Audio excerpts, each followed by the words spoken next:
We listen and we don't judge. They passed away on your audition.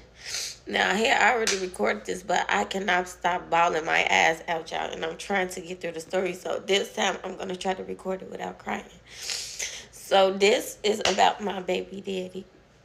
And people that follow me that is actually my friends in real life will know me in real life know, like, we was so locked in. Like, that was my best friend. Like, I loved his whole life. So, um, June June 9th, 2022, I got a phone call from my baby daddy. I was at work. It was around it was like 10, like 10:10. I got off work at 11 o'clock. And he just called me, FaceTime me. He just smiled and telling me, like, about his day. And he was just like, what's wrong with you? I'm like, there's nothing wrong with me. I'm just ready to go. So you need to be on your way to come and get me. And I hang up the phone. And when I hang up the phone, like 20 minutes later, I get a phone call from my cousin, and they shot him. It's not looking good for him, and just frantic. And I'm like, who they shoot? What is you talking about? And he's like, you know. And he was just so frantic that he couldn't get it out, and he hung up on me. So now I'm getting more and more and more calls. And they telling me, like, they shot your baby daddy. It's not looking good for him. You need to go to the hospital. So, man, y'all, this is not my first time being with him and he got shot, or knowing that he's been shot. So this time just felt so different. And it felt so different, maybe because I had passed away in my sleep like 2 weeks before that. So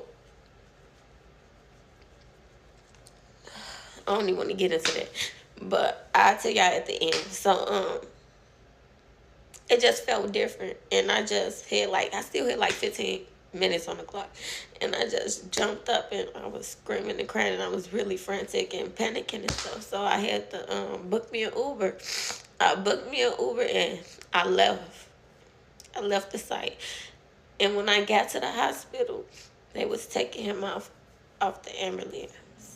And I'll never forget this. It was taking him off the ambulance, and I was getting out the Uber, and his mama and family members was at the ambulance crying and screaming and stuff, and they was trying to bring him through the doors. So I went through the emergency part, and they had the emergency doors open us inside. So when they bring him in, I walked back there behind them, and they put him in the first room. To the right, they put him in the first room. And I'm just watching all these doctors and nurses over him, saying what his blood pressure was, his heart rate, and stuff like that. And I'm watching it, and I keep screaming, is he okay? Is he okay? Is he gonna make it? And I remember the lady at the desk telling me, like, you can't be back here. You can't be back here. You have to go. So I left and went back to the emergency part, and I was sitting in the emergency parking lot with the rest of his family, and we was out there for about 6 hours. So about 2 hours into us waiting, the doctor came and told us, like, we working on him. We really can't tell y'all if he's gonna make it or not, but he's in surgery, and we just keep y'all updated.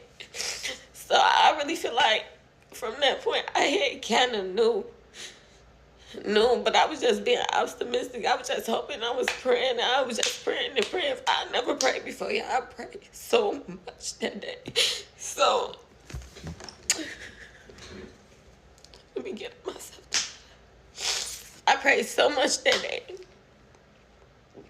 and like after so long of being out there, they finally took us into a waiting room, a private waiting room, and told us he passed away during surgery.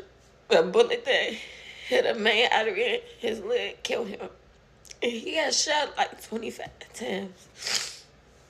And the bullet in his leg hit a main artery and killed him. So I didn't even cry when they said.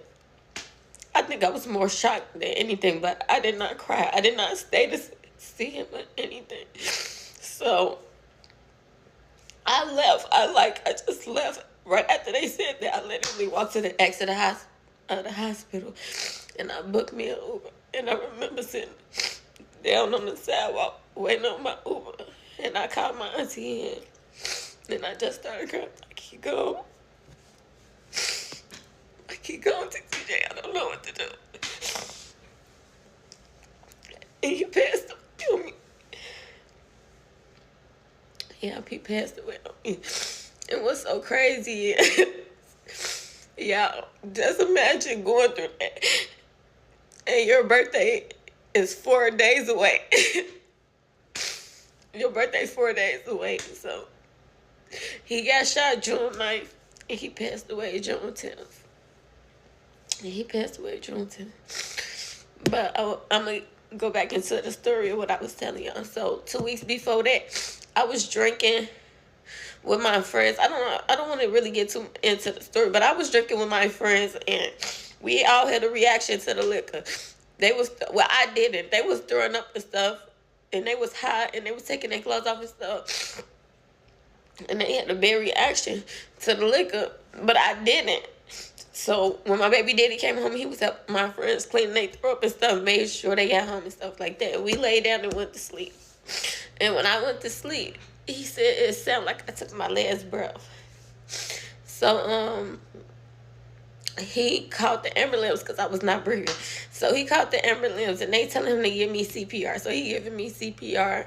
This is the story he told me. So they giving me CPR, and I won't come back. So when the ambulance got there, they was giving me, y'all, I was dead for like 20 minutes. Like, I'm not going to say I was dead, but my heart stopped for like 20 minutes. I don't even know how I'm still here for real. But yeah, the ambulance got there, and they was giving me CPR.